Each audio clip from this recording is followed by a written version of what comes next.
Hello friends, स्वागत है आपका एग्जाम स्टडी ऑनलाइन में। और आज हम कुछ ऐसे प्रश्नों के बारे में बात करेंगे जो कि परीक्षा में बार बार पूछे जाते हैं। तो शुरू करते हैं आज का पहला प्रश्न। जीका वायरस किसके द्वारा मनुष्य में संचारित होता है? तो इसका आंसर हो जाएगा मच्छर, यानी कि मच्छर के काटने से जीका वायरस मनुष्य के शरीर में प्रवेश कर जाता है और इससे लकवा रोग होता है। और बात करें मच्छर के बारे में, तो मच्छर के काटने से मलेरिया होता है, जो कि मादा मच्छर के काटने से होता है और इसका नाम है एनाफिलेज। और बात करें चूहे की, तो चूहे से एक रोग होता है जिसका नाम है प्लेग, जिसे हम ब्लैक डेथ भी कहते हैं, जो कि जीवाणु से होता है और जीवाणु का नाम है पास्चुरेला पेस्टिस। ठीक है। और पहले प्लेग रोग चूहों में होता है, उसके बाद चूहे मर जाते हैं, उसके बाद मनुष्य में होता है। अब बात करते हैं अगले प्रश्न की। तो विटामिन B2 का अन्य नाम है, यानी कि विटामिन 2 का रासायनिक नाम है, तो यह है राइबोफ्लेविन। ठीक है। और इससे कमी से होंठ, जीभ और त्वचा सूखी हो जाती है। और बात करें थायमिन के बारे में, तो देखिए थायमिन B1 का रासायनिक नाम है और इसकी कमी से बेरी नामक रोग होता है।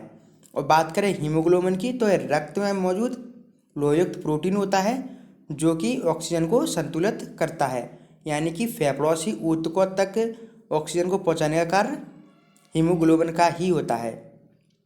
बात करें अगले प्रश्न की, तो निम्नलिखित में से कौन सा जल जनित रोग है, यानी कि दूषित जल के पीने से कौन सा रोग होता है? तो वो होता है हमें हैजा।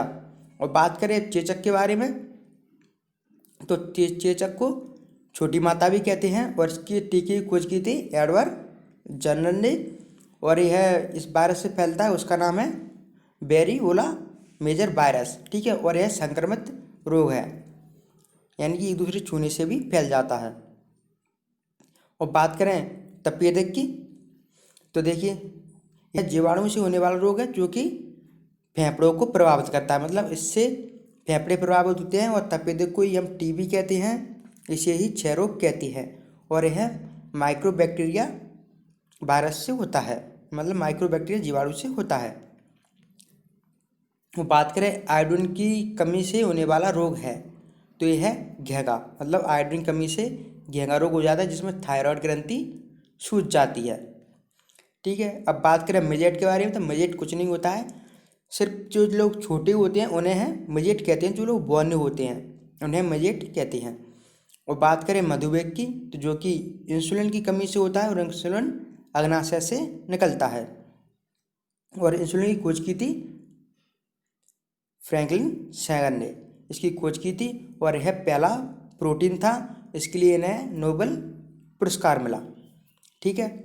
अब चलते हैं अगले प्रश्न की ओर, जो कि हमारा पांचवा प्रश्न मीना माता रोग का कारण है। तो मीना माता रोग का कारण है पारा। ठीक है। और यह रोग सबसे पहले जापान में हुआ था, जो कि 1950 में हुआ था। ठीक है। अब बात करें कैडमियम के बारे में, तो इससे एक रोग होता है जिसका नाम है एटाई रोग, कैडमियम से ही होता है।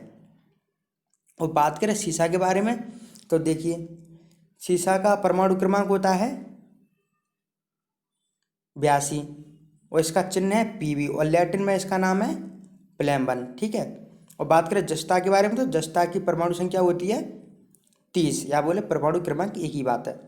और इसका रासायनिक चिन्ह होता है Zn। अब बात करते हैं अगले प्रश्न की, तो विटामिन B की कमी से मनुष्य में होने वाला रोग है, तो यह है आरक्तता। ठीक है। अब बात करें विटामिन B6 की, जो कि बहुत इंपॉर्टेंट है, तो देखिए मनुष्य के मस्तिष्क में एक रासायन बनता है जिसका नाम है सेरोटोसिन, जो कि इसमें निर्माण में बहुत ही महत्वपूर्ण भूमिका विटामिन B6 की होती है। और हीमोग्लोबिन में भी B6 की बहुत भूमिका होती है। ठीक है। और शरीर का ऐसा कोई भी रासायनिक अणु नहीं है जो बिना विटामिन C के बने। ठीक है। और ये हमारी मेटाबॉलिक क्रिया में भी बहुत महत्वपूर्ण भूमिका निभाती है। और बात करें रिकेट्स के बारे में, तो यह विटामिन D के से होता है। और बात करें स्कर्वी की, तो विटामिन C से होता है।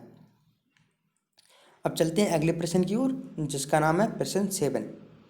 तो एक गिलास पानी में कितनी कैलोरी होती है? तो ये होती है 0, यानी कि पानी पीने से हमें कोई भी कैलोरी की प्राप्ति नहीं होती है। मानव शरीर में विटामिन ए भंडारित होता है, तो ये होता है यकृत में, जो कि मनुष्य की सबसे बड़ी ग्रंथि है। ठीक है, और इसी ग्रंथि से पित्तरस निकलता है। और बात करें त्वचा के बारे में, तो यह शरीर का सबसे बाहरतम आवरण होता है और इसे एपिडर्मिस भी कहते हैं।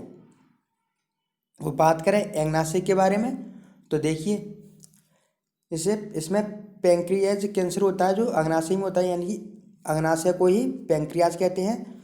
ठीक है, और इसे मृत्यु को, मतलब इस कैंसर को साइलेंट किलर मृत्यु भी कहते हैं। यानी कि जब कैंसर होता है, अग्नाशय कैंसर होता है, तो इंसान को कुछ भी लक्षण दिखाई नहीं देते और सीधी मृत्यु होती है। बात करते हैं अगले प्रश्न की। तो शहद में मुख्यतः होता है, तो शहद मुख्यतः होता है भाई कार्बोहाइड्रेट होता है। ठीक है, और यह स्टार्च का घटक होता है। और बात करें प्रोटीन की, तो ऊतक होते हैं जो कि प्रोटीन के निर्माण में सहायक होते हैं। और बात करें वसा की, तो वसा ऊतकों में जमा रहता है। अब चलते हैं अगले प्रश्न की ओर। तो जैविक सिस्टम में रासायनिक क्रिया की प्रक्रिया को तेज करने में उत्तरदायित्व होता है, तो इसमें सीधा सीधा आंसर है एंजाइम। मतलब एंजाइम किसी रासायनिक प्रक्रिया में भाग लेते हैं तो उस क्रिया को तेज कर देते हैं और स्वयं एंजाइम में कोई परिवर्तन नहीं होता है। और बात करें जीवाणु की, तो जीवाणु खोज की थी लोवेन हुक ने, और डीएनए का पूरा नाम होता है डीऑक्सीराइबोन्यूक्लिक एसिड। ठीक है, तो वीडियो पसंद आई है तो लाइक करें। और ये है डीएनए जो कि LLX होता है। वीडियो पसंद आई है तो लाइक करें, चैनल को सब्सक्राइब करें और देखते रहें exam study online. Thank you, आपका दिन शुभ हो।